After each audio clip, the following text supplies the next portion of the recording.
искази од Лиле Стефанова, од сите оние предмети кои што ги има водено госпојата Кацарска, многу јасно станува збор за каков тип на човек се работи. Значи, Лиле Стефанова самата изјавува дека е вршен притисок од Добрила Кацарска во случајот Империја за Орце Камчев. Понатаму, кажува Кацарска дека е многу криво што не го осудила Дурловски. Кацарска носи одлука од 211 години затвор за луѓе кои што влегле во ова собрание, а оној кој што ги отворил вратите е изземен од целата постапка. Не е така и не треба да биде така. Понатаму, за тероризам, јас како што знам, минимална казна е 10 години. Како сега еден од обвинетиве кој што 4 пати менува исказ, го осудуваме на 8 години. Воопшто нема никаква логика. Уставообранителите, како што ние сакаме да ги наречеме, се осудени на 211 години затвор. Зошто?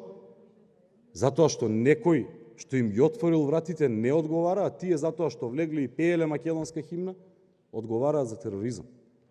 И сега ќе одиме на градата да си ја земеме со службени возила, со мандати од 9 години, со плата не знам колкава и така натаму.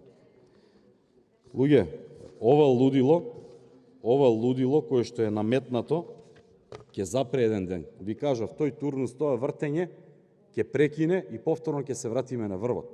Може би нема да биде сега, може би ќе биде по 5, 10, 15, 20 години. Ќе прекине ова лудило. И секој ќе си одговара за своите постапки. За крај само сакам да кажам колку е нашиот правосуден систем, колку е ценет во светот.